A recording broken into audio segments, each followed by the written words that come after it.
Here we have a SAT math problem. Okay, let's go to the question. A small computer monitor manufacturing company produces 10-inch and 20-inch size monitors. The table above shows how many hours are required on each machine per day in order to produce the monitors. If X represents the number of 10-inch monitors and Y represents the number of 20-inch monitors, which of the following systems represents all the constraints that X and Y must satisfy? Okay, the question says X represents the number of 10-inch monitors. Okay, let me write the stuff over here. X represents the number of 10-inch monitors and Y represents a number of 20-inch monitors. Okay, here we can consider machine A over here and we can set up an inequality with the information what we have for machine A. Okay, if I want to produce one 10-inch monitor, I need 1 hour in machine A. But according to the question, we produce X number of 10-inch monitors. Then how many hours do we need in machine A? So for that, we have to multiply the number of 10-inch monitors X and the number of hours required for one 10-inch monitor in machine A. That is 1. So when I multiply this 1 and X, I'm getting 1 times X is just X. So this represents the number of hours required to produce X number of 10-inch monitors in machine A. Let's do the same thing for 20-inch monitors. So to produce one 20-inch monitor in machine A, we need 2 hours. So how many hours do we need to produce Y number of 20-inch monitors? For that, we have to multiply the number of 20-inch monitors and the number of hours required to produce one 20-inch monitors. That is, we have to multiply this Y and 2. I am getting 2Y. So this 2Y represents the number of hours required in machine A to produce a Y number of 20-inch monitors. Okay, so here when we add, there is a number of hours required in machine A to produce X number of 10-inch monitors.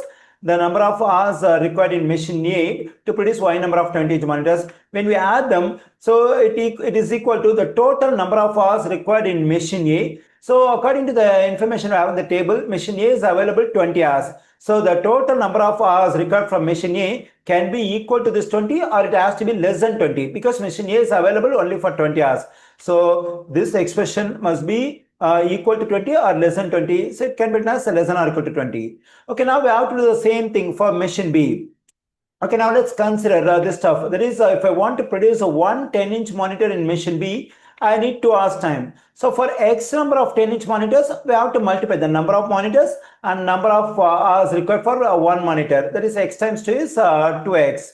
Okay, so this is the number of hours required in machine B for producing X number of 10-inch monitors. The same thing we have to do for 20-inch monitors. So this is the time required for producing one 20-inch monitor in machine B. For Y number of 20-inch monitors, we have to multiply the number of monitors and number of hours required for one monitors, that is 3Y.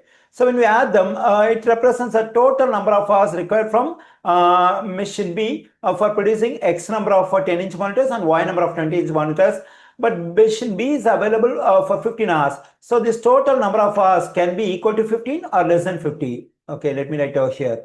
And also, let's consider this stuff X and Y. So X represents a number of 10-inch monitors and Y represents number of 20-inch monitors. So even if you don't produce 10-inch monitors, the value of X will be 0. If you don't produce Y 20-inch monitors, the value of Y will be 0. So they can never be negative. So X will be greater than or equal to 0 and Y will be greater than or equal to 0. So this is the system I am getting from the given information. Now we have to go over the 4 answer choices and check where we get this stuff. So I am getting this stuff exactly in answer choice C. So the correct answer choice for this question is C.